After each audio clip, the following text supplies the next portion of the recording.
que tratará sobre las infracciones deontológicas. Esta tarde nos acompaña un ponente de primer nivel, Nilson Sánchez Stewart, abogado en ejercicio, doctor en Derecho y consejero del Consejo General de la Abogacía Española desde 2007.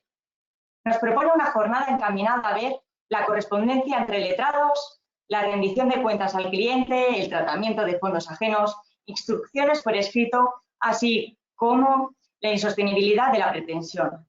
Al final de la formación habrá un turno para preguntas que las podréis formular por escrito y luego ya serán contestadas por el ponente. Estoy segura que os va a resultar muy interesante y útil esta formación. Muchas gracias por acompañarnos una nueva vez más y sin más dilación le doy turno al ponente. Oye, muchas gracias, Raquel. Muy amable de tu parte haber dedicado esta tarde de verano, en vez de ir a la playa, venir a presentarme. Me quedé un poco asustado cuando has dicho que esta era la última sesión y después la has matizado diciendo que la última sesión de este año.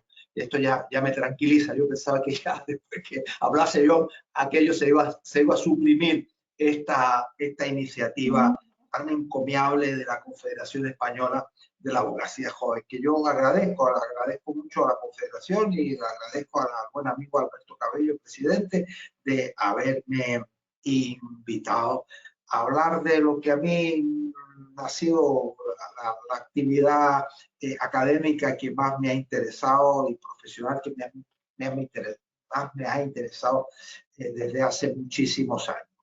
Llevo más o menos unos 40 años en comisiones de deontología y he comprobado que en realidad la mayor parte de las infracciones se cometen por desconocimiento de las normas y por lo tanto la abogacía institucional tiene la misión, y la Confederación lo hace así, de divulgarlas y difundirlas.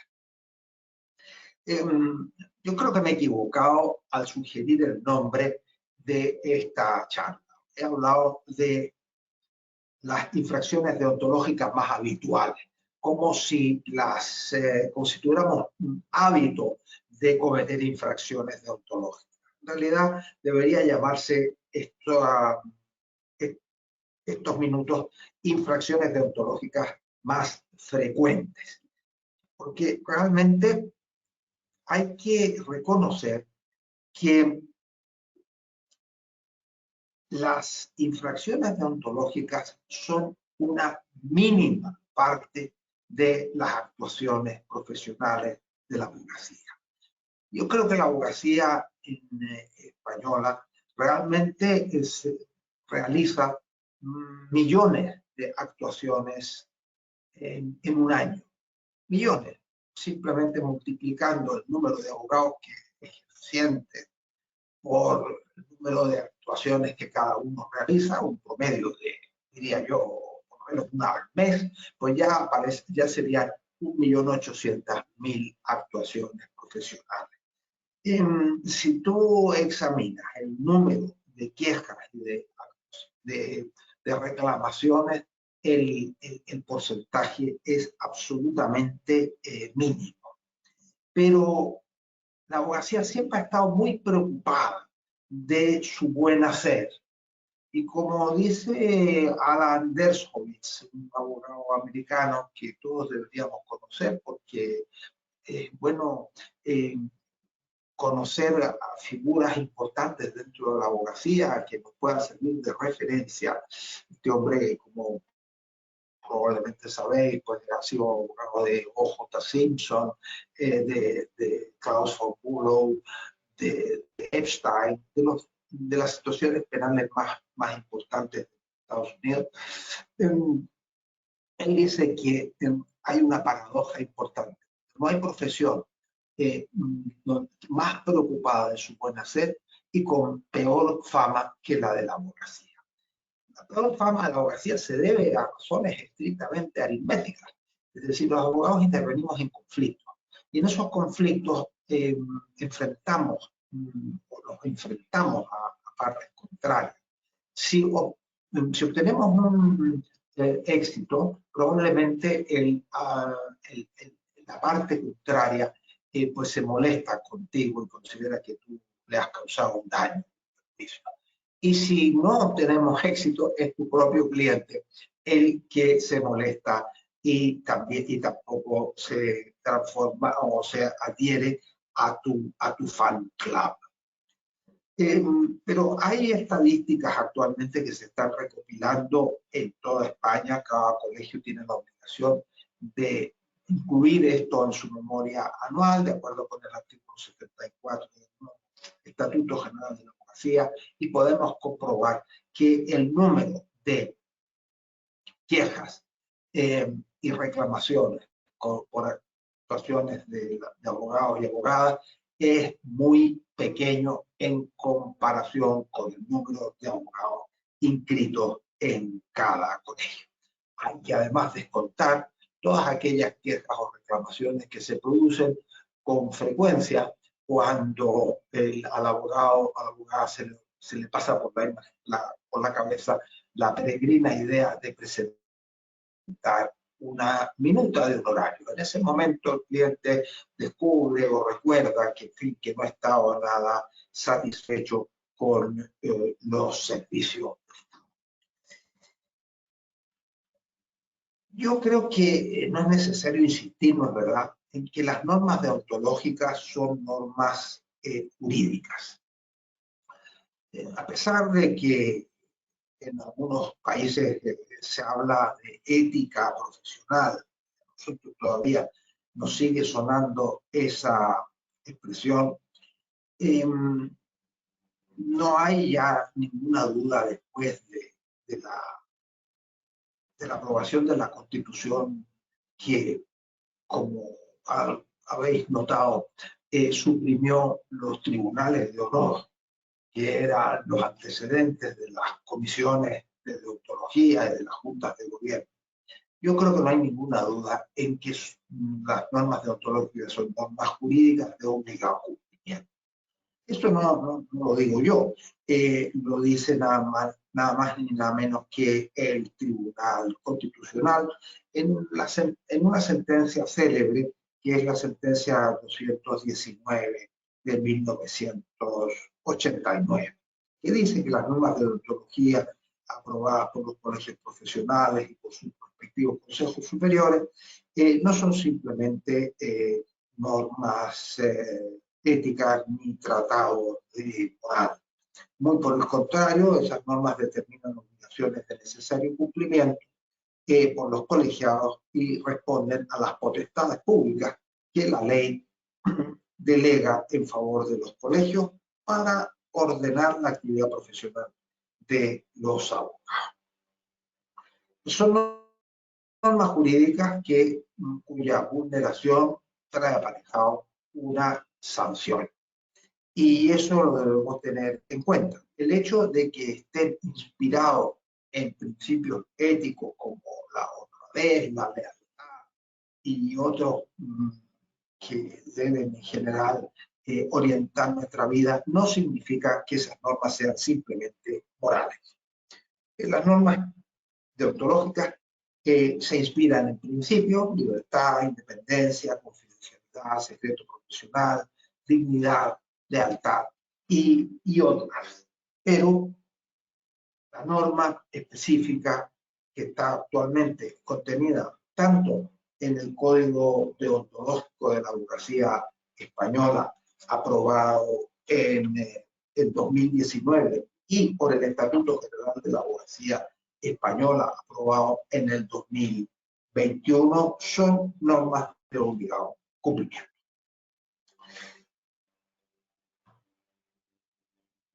Las normas deontológicas del abogado son mucho más complejas que las normas deontológicas de cualquier otra profesión.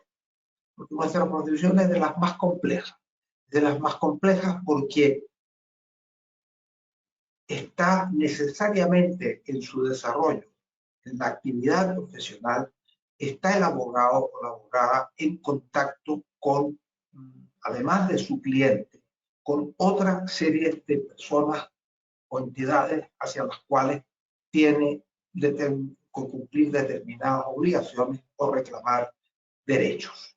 Si comparamos, por ejemplo, nuestra profesión incluso con una profesión tan antigua como la de médico, el médico está normalmente en contacto con su paciente y necesariamente no está en contacto con otros médicos. Puede estarlo cuando se produce una comparación de opiniones a través de una junta médica, pero probablemente eso se produce una vez al año. En cambio, nosotros estamos necesariamente para el ejercicio de la profesión, no solamente en contacto con el cliente, estamos en contacto con él, evidentemente estamos en contacto con otros compañeros que defienden situaciones contrarias a nuestro propio cliente. Estamos en contacto con los tribunales de justicia, estamos en contacto también con la parte contraria y estamos en contacto con nuestro colegio profesional. Esto hace que las normas sean complejas y a veces se contraponen una con otra. Justamente el primer tema que yo quería desarrollar era el de la correspondencia entre compañeros. Los abogados nos comunicamos verbalmente, evidentemente, pero también por escrito. Y actualmente mucho más que antes. Antes solamente se escribían cartas, hoy día existe el correo electrónico y esto es frecuente. La idea y la norma que existe es que la correspondencia entre compañeros es confidencial. Es confidencial en cuanto a su continente, no en cuanto a su contenido, porque los abogados nos comunicamos no para saludarnos la fiesta, sino que para transmitir algo que es de interés para nuestros respectivos clientes. Y esto evidentemente hay que transmitírselo al cliente. Pero lo que no debe hacerse, lo que está prohibido, es entregar la materialidad de la comunicación que se recibe del compañero. Eso no se le debe entregar al cliente, no se debe presentar al juzgado, ni se debe utilizar para ninguna otra finalidad. Contenido sí. Yo te hago una propuesta y te digo, estamos negociando las consecuencias de una separación o de un divorcio.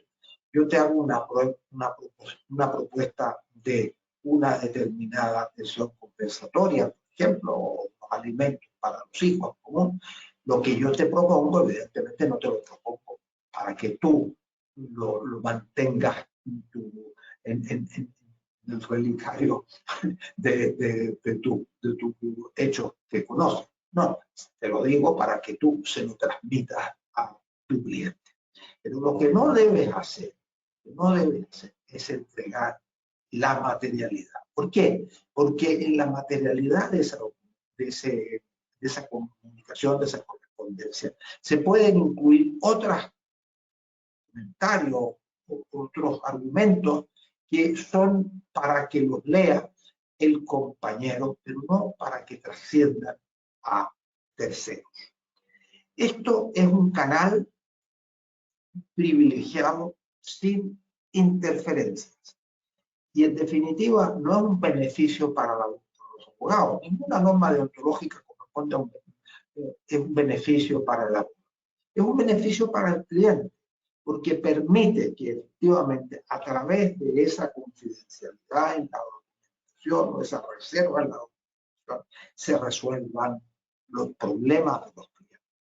Es decir, los abogados desde siempre hemos actuado como auxiliares de la Administración de Justicia, además de actuar actores en los procedimientos judiciales, pero como auxiliares de la justicia, al poder solucionar miles, millones quizás de asuntos que si no existiese esa comunicación entre nosotros, tendrían que llegar forzosamente a los tribunales de justicia, con lo cual el colapso sería total. Actualmente hay un colapso bastante importante, pues si fuésemos a suprimir esa capacidad de comunicación entre abogados, el colapso sería completo y absoluto.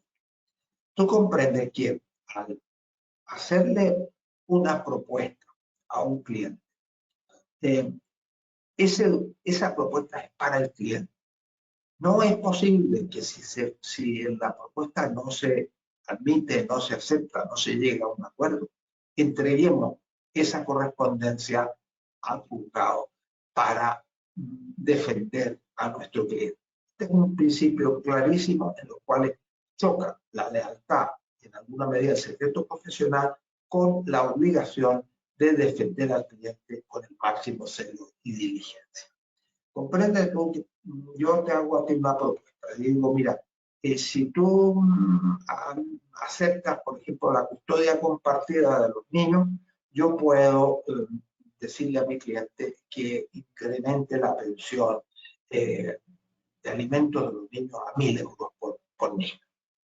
Y tú me contestas, perdona, pero mi cliente no está dispuesta a la custodia compartida. Entonces, además te voy a demandar. Voy a demandar un incremento de la pensión. Cuando yo me defiendo y digo, no, si mi cliente no puede pagar 1.000 euros por cada niño, entonces tú sacas la carta que yo te escribí y dices, ¿cómo que no puede pagar 1.000 euros por niño si él mismo me ofrecía 1.000 euros? Bueno, pues eso es una falta de lealtad hacia al compañero. En este caso, en este ejemplo soy yo. Tú comprendes que si yo supiese, yo previese que mi correspondencia termina en manos del tribunal o en manos de la otra parte, pues no te escribiría. Por lo tanto, se perdería esa posibilidad, ese canal de comunicación que siempre es importante mantener. Bueno, pues esto lo dice el artículo 5.3 del Código Deontológico, que se refiere a cualquier tipo de comunicaciones de profesionales de la abogacía, tanto recibida como remitida. Incluso la remitida está sujeta a esta misma limitación. Es decir, yo no puedo presentar la propia correspondencia, la correspondencia que yo he remitido al compañero. Por esa misma circunstancia, porque eso se entiende que es parte de una comunicación reservada. Aquí se produce una pequeña dificultad, porque a veces esa correspondencia es esencial. Imaginémonos que yo te he escrito para interrumpir la prescripción de una acción de responsabilidad extracontractual. Y tú me alegas la prescripción. Entonces yo quisiera presentar, no, es que no está prescrito esto porque mi cliente reclamó a tiempo y lo reclamó a través de mí. Entonces decimos, bueno, ¿qué hacemos? Es un valor eso también que tú estás actuando de una manera que no es leal para conmigo. Me estás diciendo que hay prescripción cuando no la hay. En ese caso, el Estatuto General de la Abogacía antiguo, del año 2001, y contemplaba una norma que permitía a las juntas de gobierno autorizar la presentación de documentos en o entrega a los clientes en circunstancias graves, como esta que te ejemplifico. En el nuevo estatuto, esta facultad no se contempla, pero sí se contempla en el Código Deontológico y me consta que hay algunos colegios que permiten la presentación de esa correspondencia previa solicitud, previo traslado y traslado y por estas causas por causa grave. Hay que tener también presente que el artículo 23 del nuevo estatuto incluye una novedad que significa el no considerar sujeta a esta confidencialidad aquella correspondencia que el abogado envía con el mandato representativo, esa es la expresión que utiliza, de su cliente. Esto no debe confundirse con lo típico y tradicional que hacemos siempre, escribo en representación de mi cliente para que abone su factura. Eso no es mandato representativo. El mandato representativo es mucho más que eso.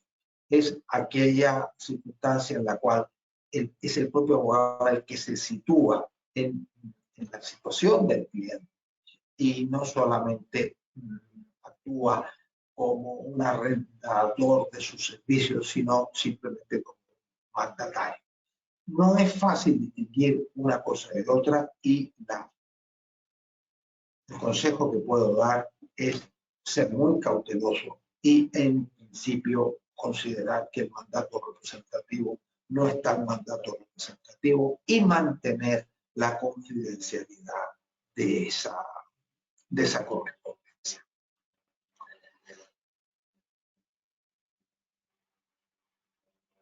Otro tema al cual yo me quería referir era la obligación de rendir cuentas al cliente de fondos que se reciban del cliente o para él. El Código Deontológico distingue perfectamente la tenencia de fondos ajenos y las provisiones de fondos.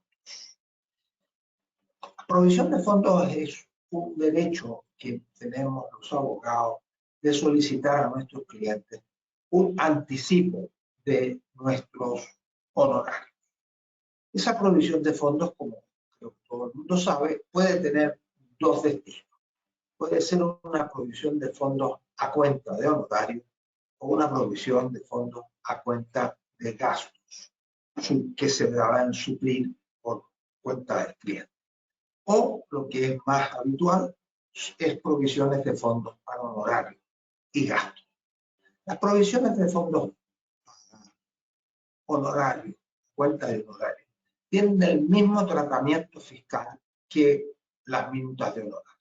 Es decir, debe incrementarse con el IVA, debe efectuarse en caso de que sea legalmente necesario la retención, se debe permitir que se le haga la retención y se deben incluir evidentemente en el correspondiente en el impuesto sobre la renta de las personas físicas o el impuesto sobre las sociedades, en caso de que se trate de una sociedad profesional o sujeta al impuesto sobre sociedad.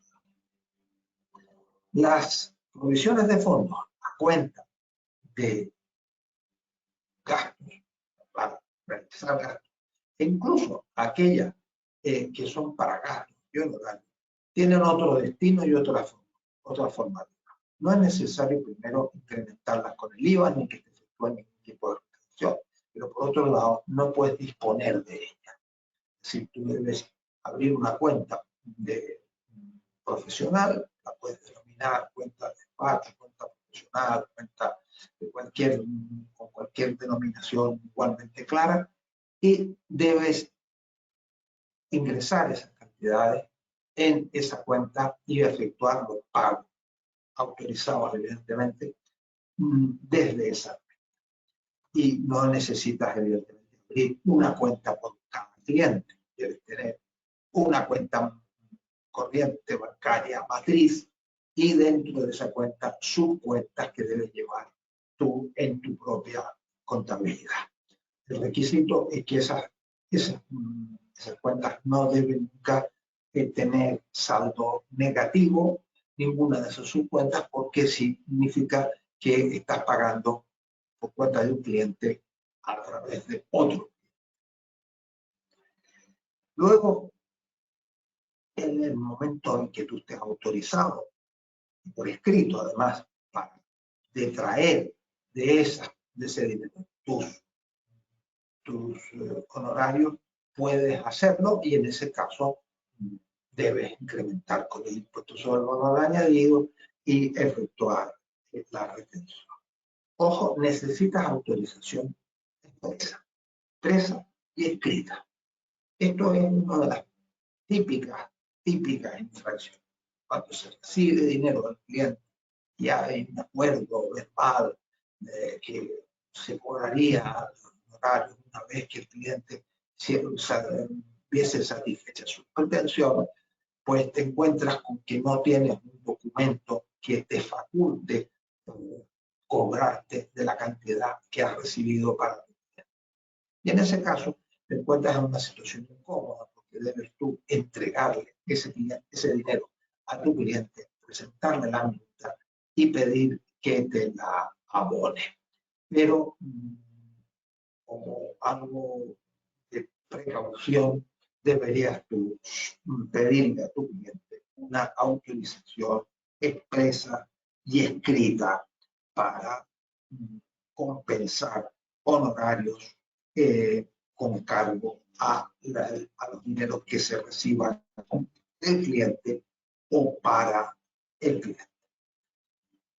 Y tú también estás obligado a rendir cuentas de las cantidades percibidas por el cliente, para el cliente, una vez que se haya terminado el asunto o cuando el cliente te lo reclame.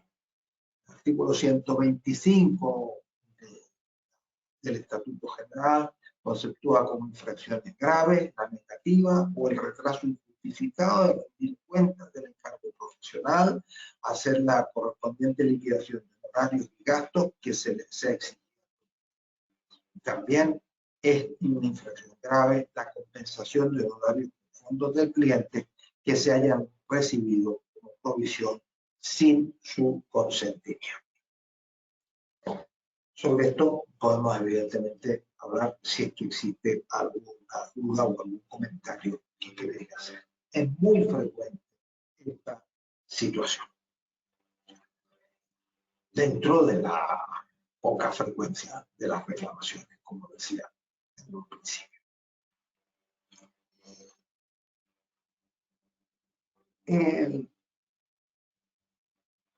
Quiero recomendar una vez más el recibir instrucciones por escrito del cliente. Ya sea utilizando la hoja de encargo o cualquier otro documento equivalente. Puede ser una simple cambio de cartas, puede ser simplemente una declaración del cliente manuscrita o de la manera que sea, que autorice o que dé instrucciones en un sentido o en otro. El Código Deontológico y también el Estatuto General considera que debe haber entre cliente y abogado un clima de confianza recíproca.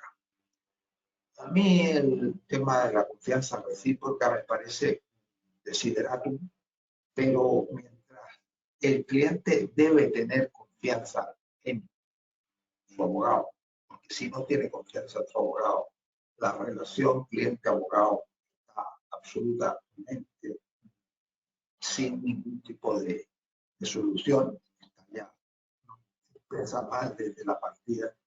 Yo creo que el abogado no necesita tener confianza con su cliente. Tampoco penséis mal, pero desde luego se dice que donde hay confianza da asco o cuando en la confianza está el peligro. Efectivamente, los clientes no tienen generalmente una visión desprendida con el abogado y sabemos perfectamente que cuando el pleito lo ganamos es porque el cliente tenía razón y cuando lo perdemos es porque somos malos abogados. Ese es el concepto que tienen.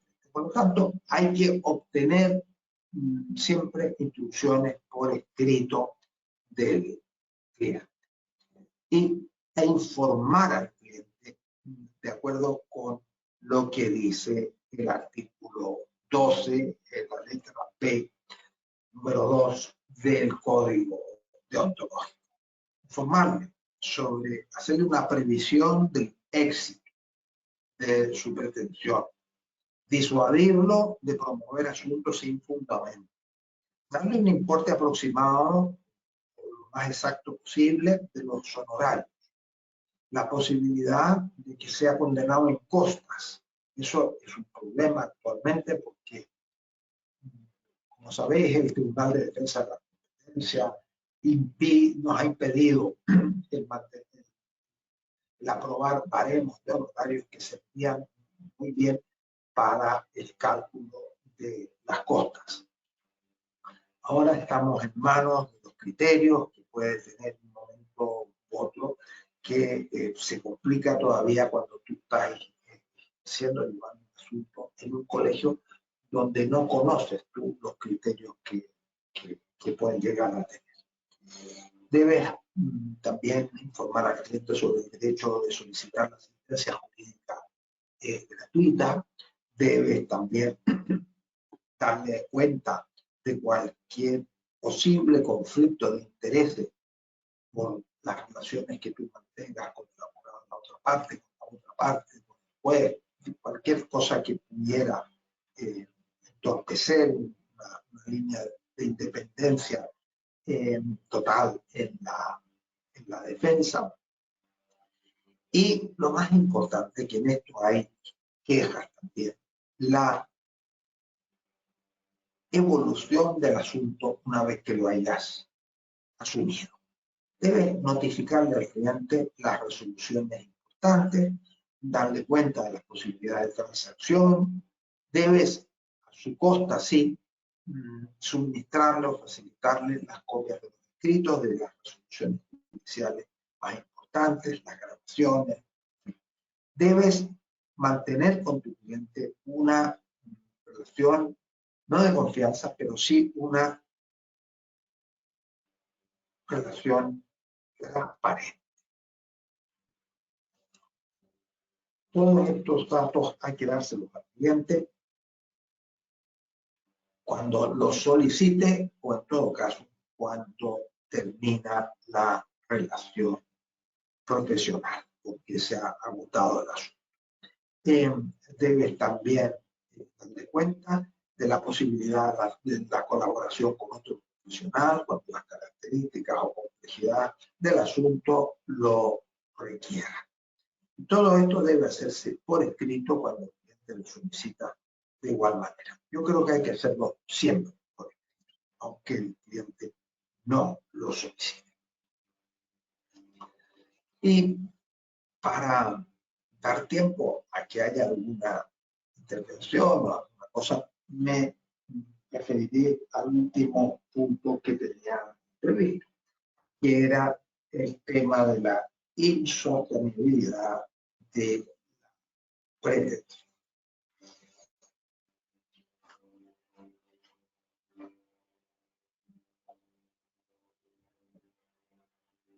Como sabéis, en el turno de oficio o la asistencia jurídica gratuita permite a personas que no tienen suficientes medios para litigar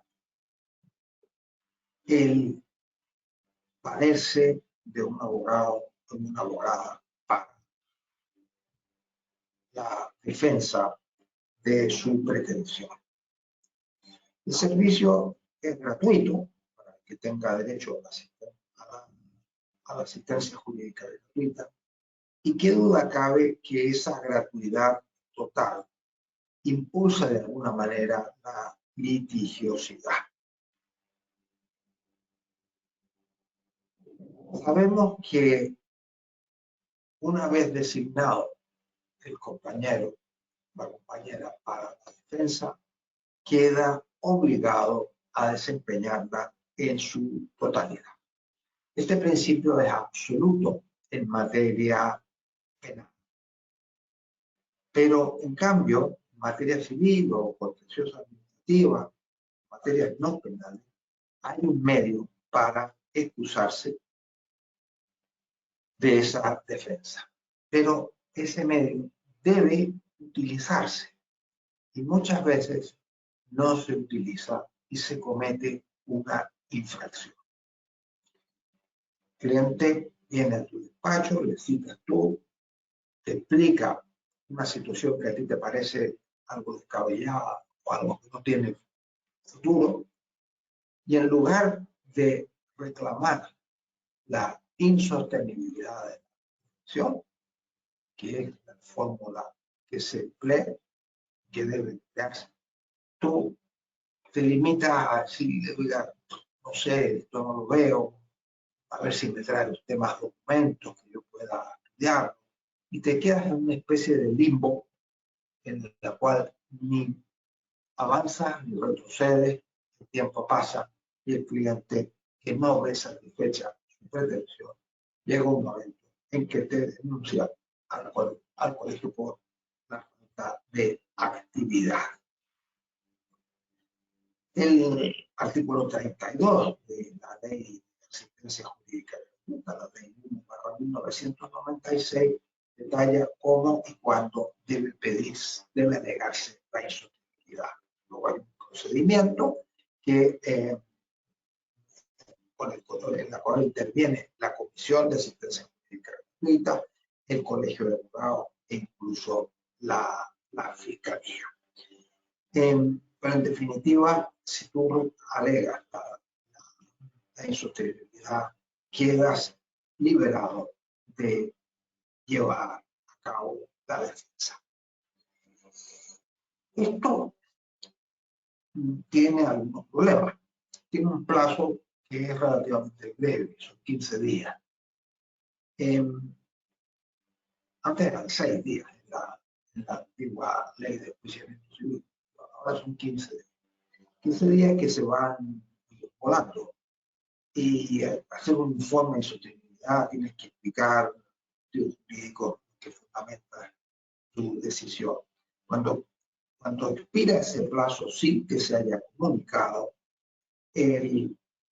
queda obligado a la defensa. E incluso si en vez de hacer el tiempo correcto lo hace expirado el tema de los 15 días, te puede ver enfrentado a una situación incómoda, que es la que explica una sentencia del Tribunal Constitucional, la 85/2020, que considera que una alegación de la insostenibilidad pasado el plazo priva al justiciable del derecho a la tutela judicial efectiva.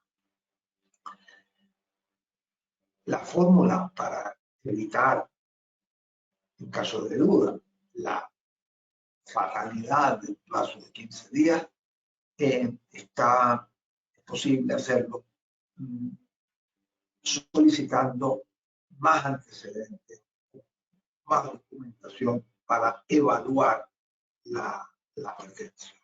En ese caso, se abre un nuevo plazo donde se da esa posibilidad. Esto es especialmente importante porque la mayor parte de las reclamaciones de los justiciables se produce por reclamaciones de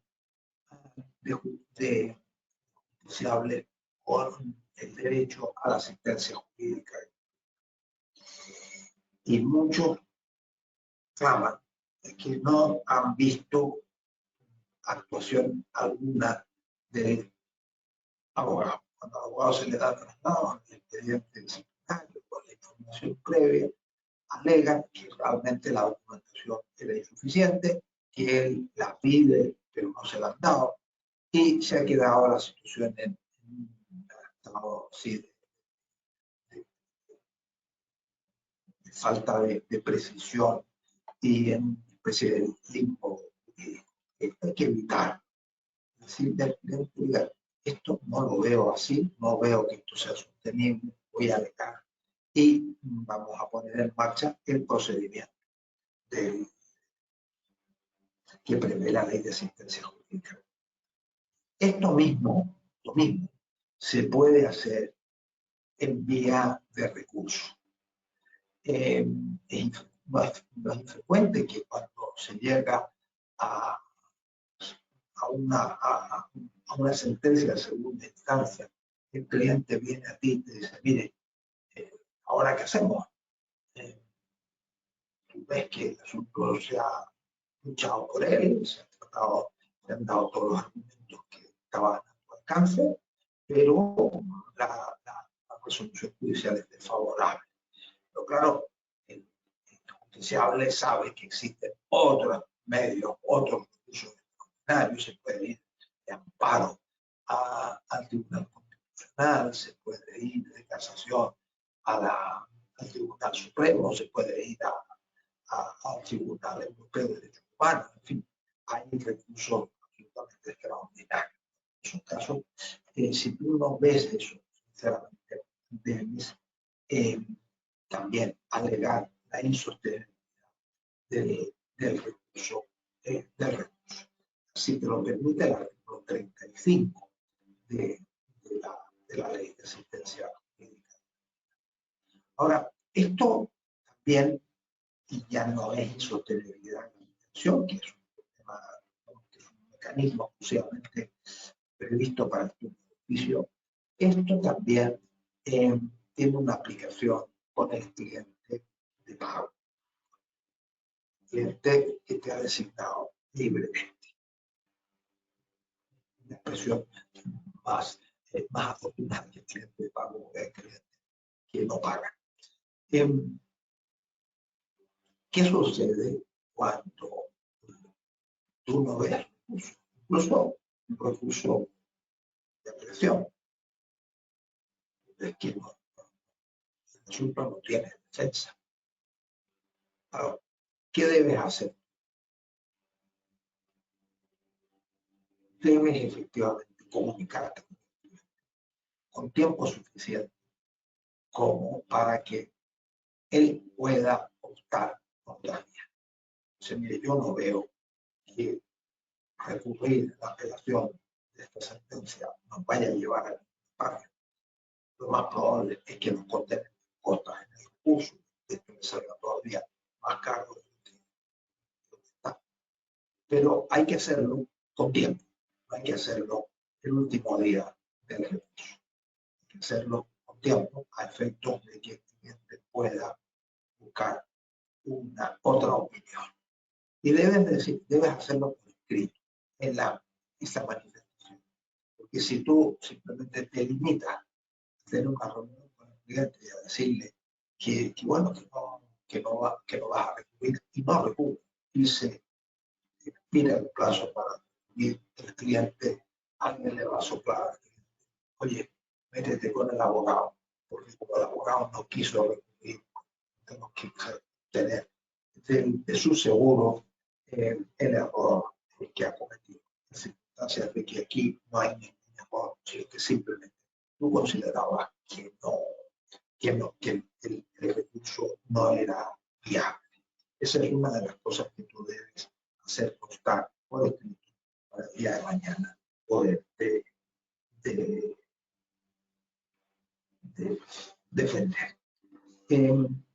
Todo lo de la insostenibilidad, la protección es factible solamente en materia civil, administrativa, social, vamos, en otras jurisdicciones que no sea la pena. La jurisdicción penal no puede decir que la pretensión de defensa es insostenible. Bien, yo me dijeron que debía hablar 45 minutos y es lo que he hecho. He hablado 47. Quedo a disposición por si alguien quiere hacer algún comentario, confío, respetuoso dentro del buen trato que tenemos con los compañeros, por si hay que decir algo más, alguna cosa, habréis dado cuenta que son temas muy específicos, que la deontología da para mucho. Una tesis doctoral sobre deontología y un manual de deontología posibilidad que está a la venta, que yo lo quiero vender, porque yo vengo a hablar de mi libro, pero en fin, que quiero decir que el tema da muchísimo. Cuando queráis, repetimos esta experiencia con otros temas que también son importantes. Muchísimas gracias.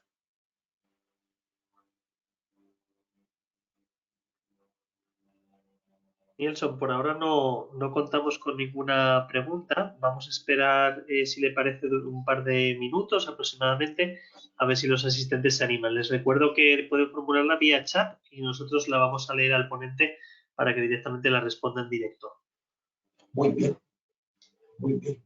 Mejor. Significa que todo ha sido de una claridad absoluta, porque la gente se haya ido a dormir durante mi intervención. Son dos posibilidades perfectamente claras.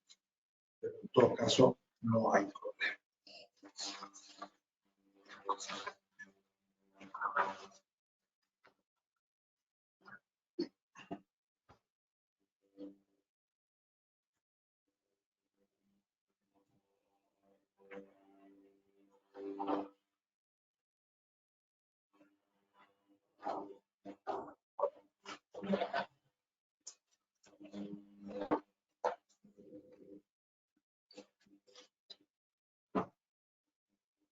Nielson, junto con algunas felicitaciones por la ponencia de varios asistentes, ha entrado una pregunta de Juan Ramón Méndez, que dice que se ha encontrado con algunos contrarios que, escondidos bajo el paraguas de grandísimos despachos, evitan el contacto con nosotros bajo el paraguas de la burocracia interna. ¿Qué pueden hacer? Porque causan en algunas ocasiones pues, algún agravio respecto al problema subyacente que tienen. A ver, dime, repíteme eso, que solamente he entendido lo del paraguas. Sí, comentaba el compañero que se ha encontrado con contrarios que en algunas ocasiones bajo el paraguas de despachos pues ya de tamaño considerable, que evitan en muchas ocasiones, pues entiendo el contacto, dice el contacto con nosotros, pues entiendo que se refiere a despachos más modestos, ¿no? ¿Qué se puede hacer en esos casos? Que muchas veces le remiten a burocracia interna, a otro tipo de comunicación por correos o a otro tipo de medios, y ¿qué podría hacer en esos casos?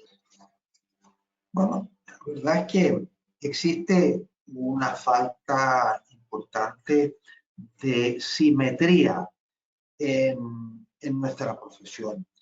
Hay despachos grandes, algunos muy grandes, y hay despachos pequeños, algunos muy pequeños. Y esta falta de simetría es como la de los supermercados y las tiendas de ultramarino, en que se trabaja a dos niveles totalmente diferentes. Efectivamente, en los despachos, llamémosle grandes, los grandes despachos, pues los métodos y las fórmulas son de alguna manera diferentes. Y creo que estamos todavía pendientes de establecer unas normas deontológicas comunes para despachos grandes o grandes despachos. Porque si vemos todavía los códigos deontológicos,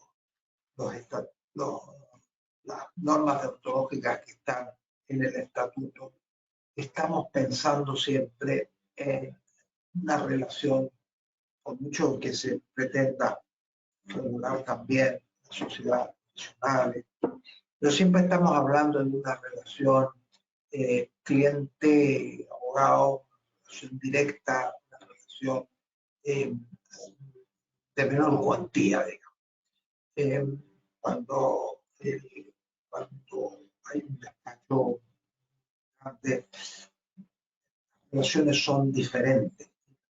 Es que deberíamos meterle mano a una regulación que pudiera satisfacer la claridad y transparencia de las relaciones entre abogados que actúan independiente o individualmente y abogados que actúan a través de máquinas, de despachos que actúan de manera distinta. Los grandes despachos no están tan en contacto con los colegios de abogados, se autoabastecen en toda su normativa y sus relaciones y están un poco al margen de algunas normas que nosotros tenemos muy presentes, porque su relación con el cliente y su relación con los abogados, con otros abogados, es diferente que la que prevé el código de en general, problemas graves con despachos grandes nunca se han producido, realmente actúan correctamente, o sea, que actúan de una manera diferente, pero muy correcta.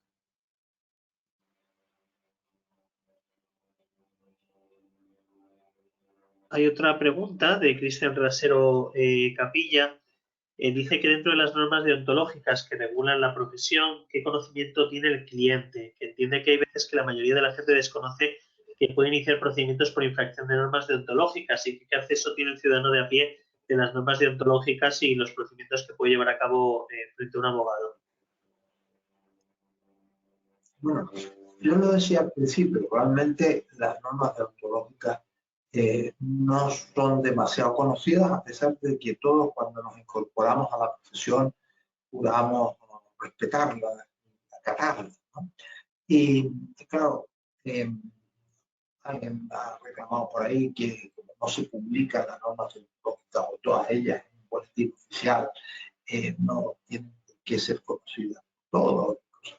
Realmente eso ya también está superado en sentencias antiguas del Tribunal Supremo, que perfectamente distingue lo que es la publicidad de la publicalidad y considera que las normas deontológicas son suficientemente conocidas o deberían ser suficientemente conocidas por esa relación de subordinación especial que tenemos todos respecto a nuestro colegio incorporado al colegio, una forma de sugestión personal.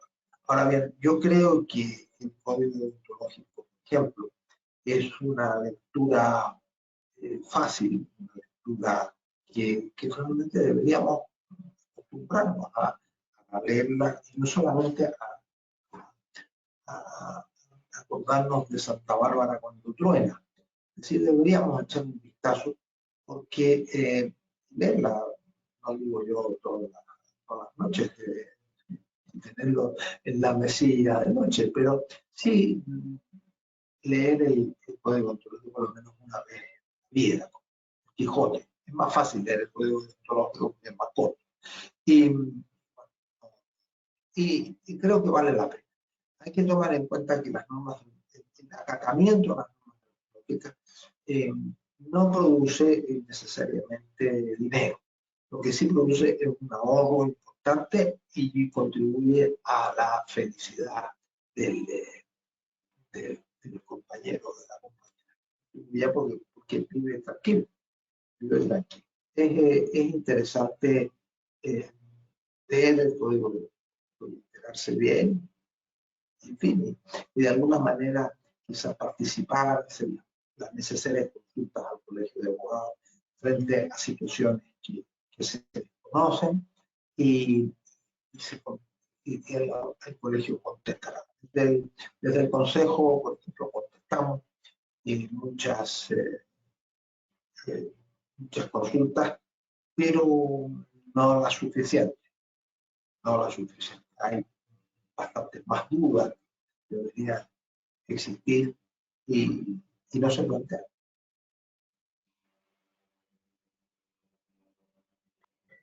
Marta Bulnes nos consultas que dice que le gustaría saber si un compañero escribe continuamente por email a un contrario cuyo divorcio pues ya finalizó, su procedimiento finalizó hace bastante tiempo, llegando a acosar por determinadas cosas intrascendentes, ¿no? Y solicitando pues restitución de algunos gastos y demás. Si se puede poner alguna queja a ese letrado, que sigue contactando con su contrario pues después de haber acabado el procedimiento. Absolutamente. Sí, sí, que lo haga y se lo recomiendo. Se lo recomiendo. Porque no, eso es inadmisible. El cliente, que el compañero hable o se comunique con el cliente sabiendo que existe un abogado, es una falta absoluta de respeto al compañero y la comisión de una clarísima infracción. Así que te recomiendo, compañera, que lo denuncie con toda la fuerza de la ley. Y se le aplicará una sanción a este buen hombre. En relación al tema de los correos electrónicos, hay que tener especial cuidado en la no utilización de esa herramienta que se llama el reenvío. El reenvío, al recibir un correo de un compañero, no se debe jamás reenviar esa comunicación al cliente.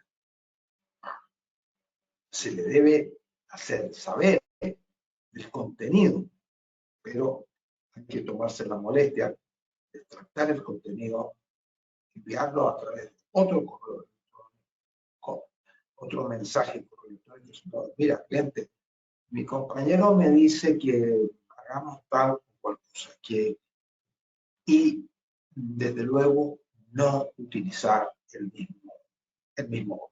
Eso es muy importante, que desde luego al reenviar esa información se comete claramente la infracción de la remisión de esa correspondencia al cliente.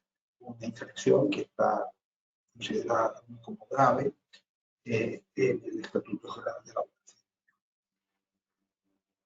Muchas gracias. Vamos con las dos últimas preguntas. Esta la formula Cristian Alejandro Pardo Campos.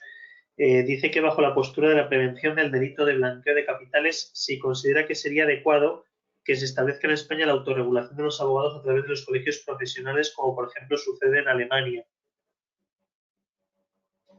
Hombre, ha dado en el clavo.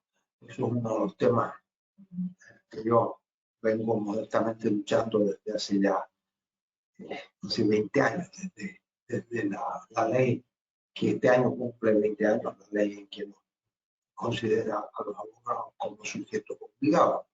Es la ley 19/2003. Bueno, vamos a ver. La autorregulación de la abogacía es un valor y desde luego la tenemos dentro de los márgenes que establece la ley preventiva. En la fórmula que debemos luchar es la creación de un órgano centralizado de prevención que sea el interlocutor con la unidad financiera, el CEPLAC. No, pues esa creación de ese órgano es una de mis principales ambiciones. No lo he conseguido. El presidente de la Comisión de Blanqueo del Consejo y no lo conseguí en los años que fui, y todavía no se consigue, a diferencia de lo que han hecho voluntarios. Solamente hemos dejado pavimentado el camino jurídico para que eso se pueda hacer. Lo tenemos como una de las funciones del Consejo General de la Abogacía, el Estatuto General de la Abogacía. Tenemos incluido una de esas funciones y lo tenemos también en la ley 10/2010, donde se habla específicamente de los órganos centralizados de prevención de incorporación voluntaria, con un sentido de creación, tal como venía el reglamento de la ley cuando se preparó por el gobierno, resultaba absolutamente absurdo la forma. Ahora no existe eso. Ahora es cuestión de voluntad política, de que se quiera crear un centralizado de prevención y se permita a que los abogados tengamos un respaldo. Lo que se teme siempre por la administración es que los abogados no queremos detrás de un órgano centralizado de prevención para no cumplir con nuestras obligaciones. Yo creo que es un temor infundado, porque los abogados vamos a cumplir en la medida de nuestras posibilidades con nuestra situación de sujeto. Vamos con la última pregunta de Carlos Martínez Murciano. Dice si considera que ha de ser autorizadas por las juntas de gobierno previa audiencia aquellas comunicaciones que tengan trascendencia jurídico-material, por ejemplo, la oferta y su aceptación, y si es en su contrario, si ha de ser sancionado que el abogado que la aporte sin autorización ni del compañero ni de la junta. No sé qué hace Carlos Martínez Murciano escuchándolo, y cuando Carlos Martínez Murciano sabe más que yo de todo lo que de toda la doctrina. Pero en fin, Carlos, un abrazo muy fuerte, con todo mi afecto. Vamos a ver. El tema de las autorizaciones de las juntas de gobierno ha quedado, como he tratado de decir, un poco en solfa. Es decir, antes existía esa posibilidad, estaba en el estatuto. Hoy día no está en el estatuto, está solamente en el código deontológico. Las juntas de gobierno han sido siempre reacias a autorizar la presentación en juicio de documentación intercambiada de abogados. Pero a pesar de ser reacias en ese sentido, pueden perfectamente hacerlo, a mi modesto entender, porque en fin, está dentro de su, si bien no está concebida de una manera específica, está dentro de los fines y funciones que el estatuto asigna a los colegios, y especialmente porque el estatuto del código deontológico lo dice. Es muy importante hacerlo, presentar esa posibilidad, porque si no se puede cometer injusticia de difícil reparación. Hay que ser prudente, claro, muy prudente, pero esa prudencia no debe llegar a la total negativa a presentar documentos, a autorizar esa documentación, porque hay que evitar elementos del injusto que se pueden producir al no presentar. Sobre ese tema, no hay tampoco una jurisprudencia unánime sobre si eso se debe aplicar la teoría del fruto del árbol envenenado al tratarse de documentos que se presentan en contravención a una norma prohibitiva expresa. Hay sentencias que dicen que esa documentación no se debe tomar en cuenta, pero hay otras que dicen que sí se debe tomar en cuenta y que otra cosa se puede llevar por la vía disciplinaria a quien haya actuado contrariamente. Evidentemente te sitúa esto en una posición compleja, porque si en un procedimiento judicial alguien presenta una correspondencia, te sitúa a ti en la necesidad de presentar otra documentación también que contradiga aquello. Creo que en esos casos lo que habría que hacer es solicitar la autorización de la Junta de Gobierno y presentar la documentación con la autorización, con la negativa de la Junta de Gobierno, negativa que solamente podría ser en ese caso basada en la falta de competencia, no la injusticia del asunto. Una última pregunta, señor Nilsson, que ha entrado de Karima Sadur Aisi. Dice que su pregunta es en relación al secreto profesional. Quería saber si, por ejemplo, el cliente graba una conversación telefónica con la parte contraria antes de contratar a un abogado, si esas grabaciones quedan protegidas por el secreto profesional y, por lo tanto, se necesitaría consentimiento para aportarlas como prueba o no.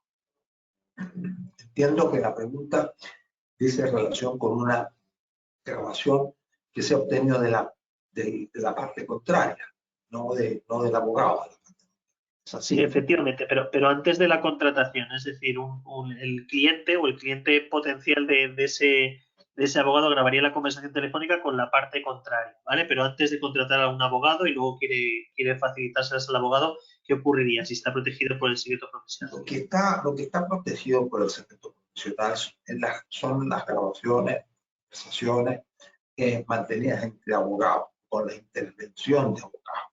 Si una grabación en la cual aparezca simplemente un noticiable, no hay secreto profesional que valga en ese sentido. El secreto profesional hay que tomarlo en su justa medida. El secreto profesional impone al abogado de mantener como algo reservado todos los hechos, noticias que lleguen a su conocimiento por cualquiera de las modalidades de su actuación profesional. Esto es la actuación profesional en la defensa o el asesoramiento. Pero eso se puede utilizar para la defensa, porque desde luego el abogado no es que quede inhabilitado para utilizar todos los hechos, noticias que conozca, porque si fuese así, no podría defender. Es decir, eso ya se aclaraba en el código de los hechos que se puede utilizar para la actuación de defensa. Por lo tanto, no veo ningún inconveniente en que si alguien ha grabado una conversación, ya sea que lo haya hecho el propio abogado o lo haya hecho una justiciable, pues no veo ningún inconveniente en que eso se presente y eso no veo sujeto al secreto. Pues no hay ninguna pregunta más. Muchísimas gracias, señor Nilsson, por esta estupenda ponencia y nada, trasladarle también las felicitaciones que nos están trasladando los compañeros a través del chat. Yo he disfrutado muchísimo y agradezco especialmente a Ángel y tu paciencia en ayudarme a poder salir a la ya me vas a decir tú dónde puedo yo encontrar esto en YouTube para presumir que he sido contratado por la Confederación Española de Abogados de la Abogacía. Pues muchísimas gracias, hombre. Muchas gracias por todo. Buenas tardes, noches. Me desconecto.